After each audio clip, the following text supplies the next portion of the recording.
let's talk about the when you finally saw the nuts and bolts of what the Democrats are proposing versus doing some type of gazillionaire getting at wealth. Instead, keeping it with income, but not doing carried interest. What do you think they decided to do? This is what they can get through with Manchin and Sinema and in the House with moderates? I think this still goes much further. It's punishing people who produce things you don't like and rewarding people with things you want. It's the wokeism of a tax. And remember what taxes are, right? It's a redistribution of wealth. So you're going to take something from somebody else and you think you know a better place to invest it. But when you look at what they're doing, they're guaranteeing an income to 90% of Americans with no requirements. You don't have to work for the child tax credit. They now taken away the Social Security. But if you make $800,000, now they'll give you a tax credit to go buy a Tesla. I mean, it's backwards of what they're doing. But the biggest fear I have is the global minimum tax. They're going to make jobs leave America because the effective rate is going to be about 19%. All these companies to sell in another country are going to leave because, remember, structure dictates behavior, and our tax code will dictate the behavior of what you do. After the 2017 tax code, we created more jobs. Corporations came back to America. It's making America less competitive on the world stage, and we're on a world stage. How do you think that Republicans should approach it? Should they question the effectiveness of the social programs that are being proposed or the climate change proposals that are being proposed, or should they question the other side, and that is the way the revenue is going to be raised and the effect it could have on corporations? Goldman Sachs. I mean, the simple question is, both of them? Will America be stronger?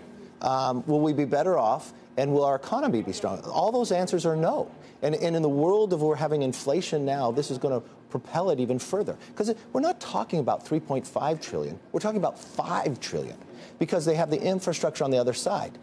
That is the amount of money we spent to win World War II. Would you do the infrastructure? Would you toughen up levees, harden grids? Would you fix bridges?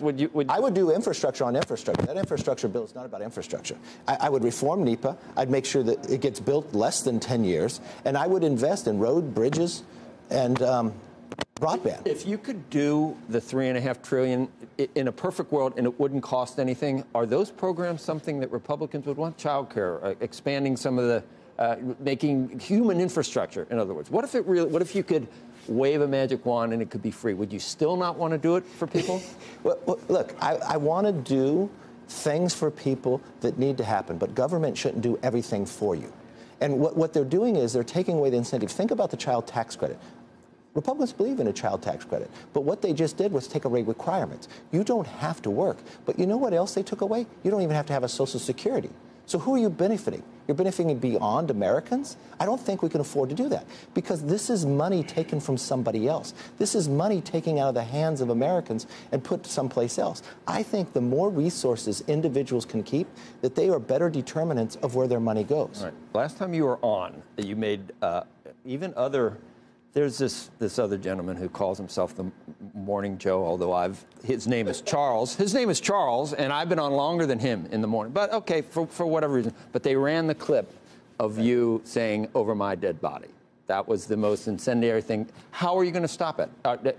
They can only lose 3 in the House. You got anybody in the House that's wavering to come to your side?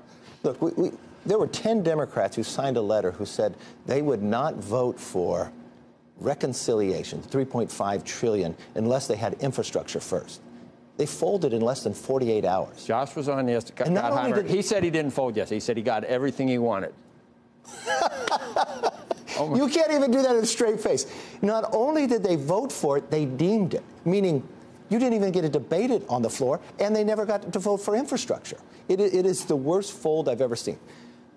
If 3 Democrats vote no, it still passes. If 4 votes no, it fails. And remember what the Constitution says. Article 1, Section 7, all tax reform starts in the House. All they have to do is stand up and say, let me read the bill.